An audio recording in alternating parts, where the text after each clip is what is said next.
Alright, magandang hapon po sa inyong lahat, mga subscribers, silent subscribers, mga supporters.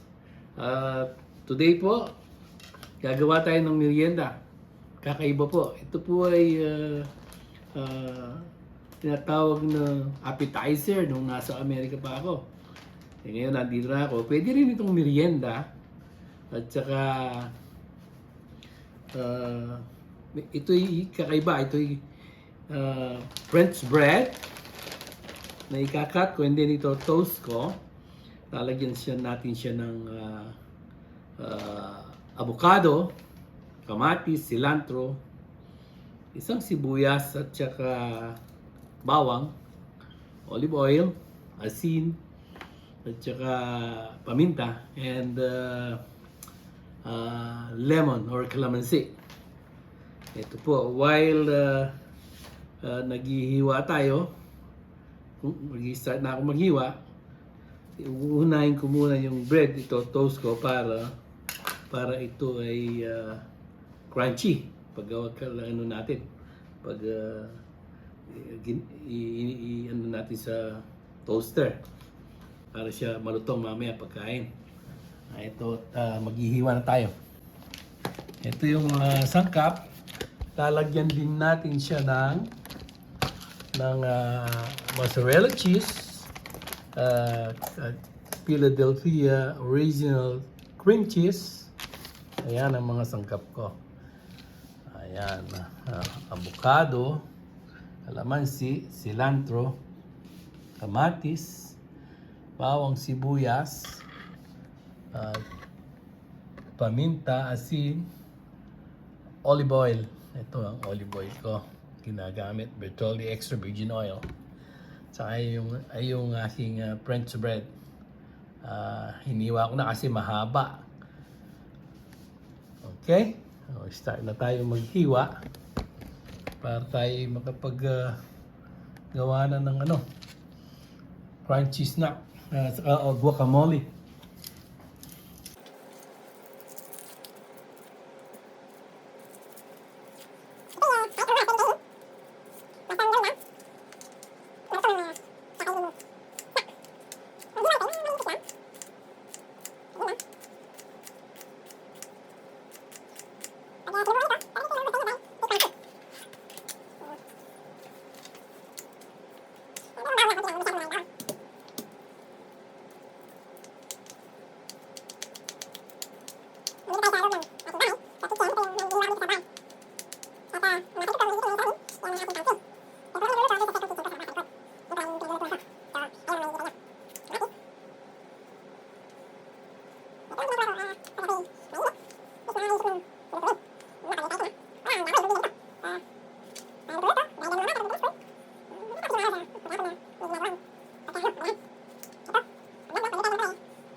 Lagyan muna ng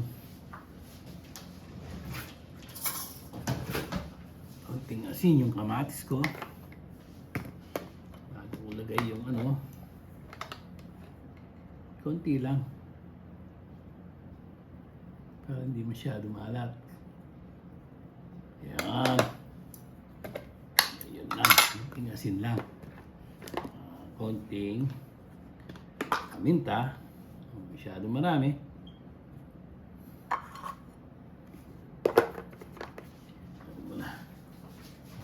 Ito po yan. Ayun. Kita.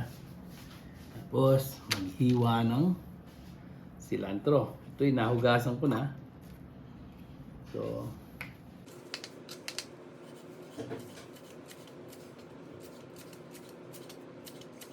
Dito, pag natikman nyo ito magugustuhan nyo rin.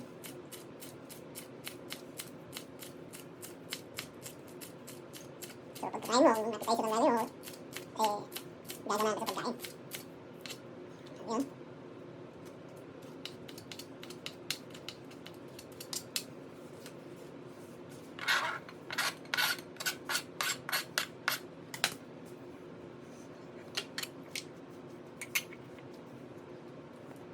Ayan, mga abogado.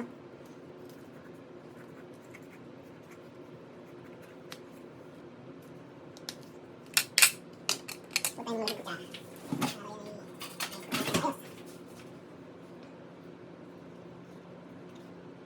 Yun.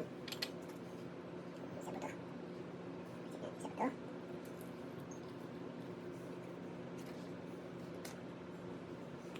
Next. Dalawang abogado lang pwede na.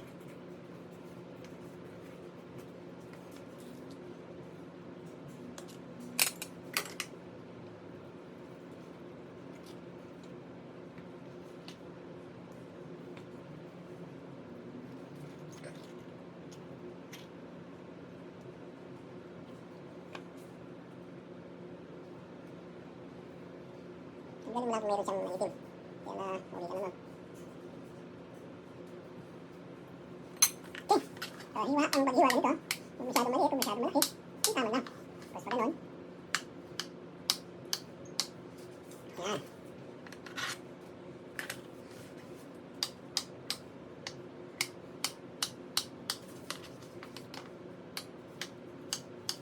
Yun. Kaya, dito nga, dahil hindi pa naman ng avocado, medyo mahal pa rin sa tindahan. Hindi naman tulad doon sa Amerika. Sa Amerika, medyo $1 ang isang piraso nito. Ganito kalaki. Dito at least, kung medyo sandal lang yung isang ganitong size, mura pa rin. So yung avocado doon, may nanggagaling pa sa Mexico. Hindi galing dito, wala silang avocado doon. Dito tumutubo. Ewan ko sa Florida, kung doon may tumutubo. Pero, mostly sa Mexico nanggagaling. Ayan. Okay. Tingnan muna tayo. and then, lagyan mo ng mga 2 pirasong kalamansi lang para hindi mangitim yung avocado. Kasi kailangan lagyan ito kalamansi.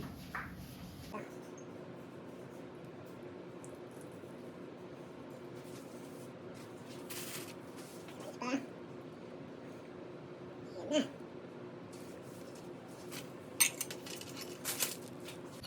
Then, tsaka mo na, sabi nga ng Indian, mekos-mekos natin yan.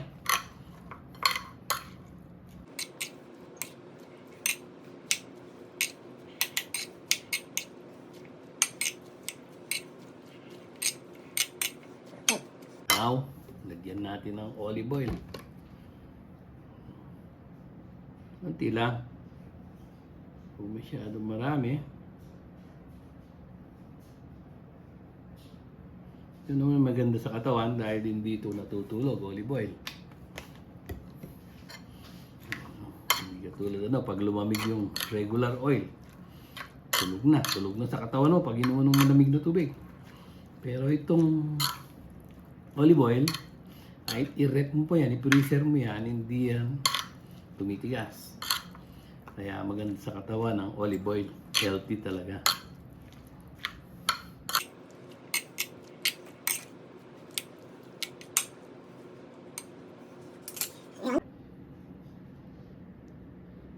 Okay.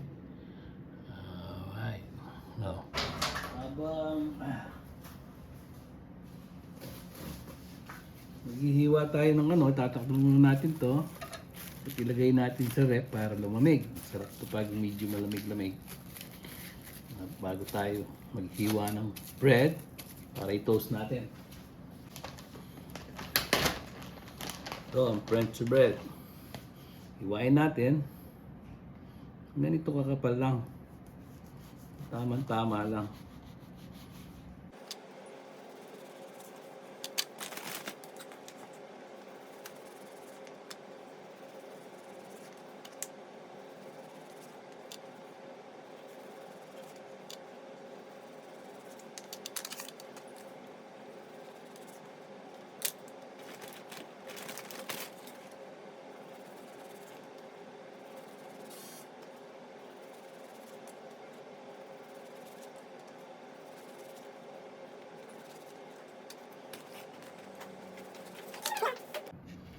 Okay, ngayon po tayo ay magto-toast na ng bread dito sa aking second kitchen.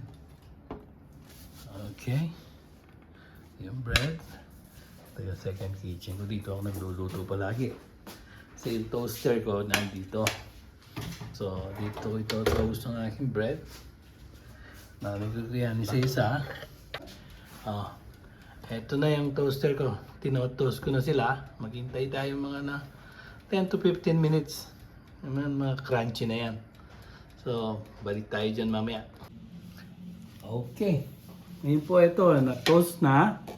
Gagawin natin ngayon, susunod, lalagyan natin sila ng cream cheese bawat isa.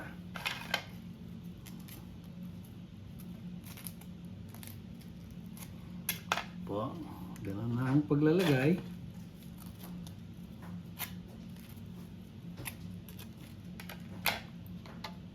Ngayon, isa-isa natin lalagyan ng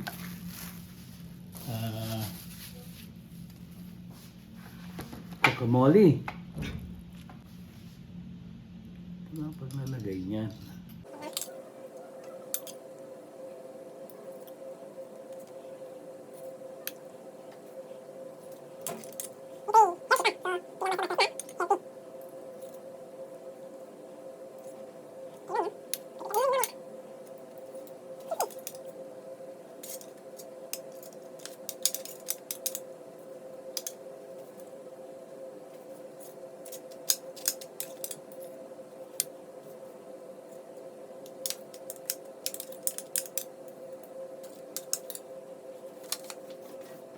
So, ayun na. Tapos, lagyan natin ng konting grated cheese. Para siya konti lang. Para maganda siyang tingnan.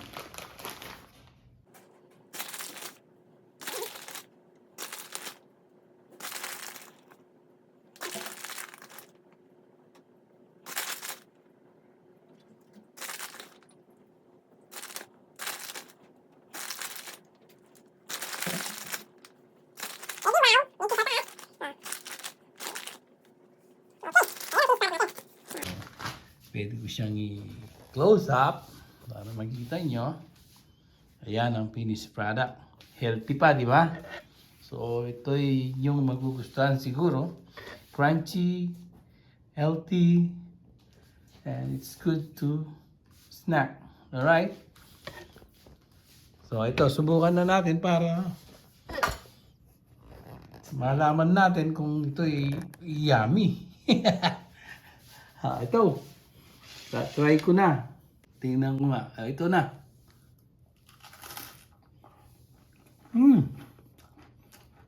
Lasang-lasa mo yung avocado tsaka yung yung cilantro. Tsaka yung cream cheese. So, it's crunchy and healthy. It's very good. Alright? So, thank you for watching. And don't forget to subscribe, like, and press the bell button for your update. Thank you. Bye.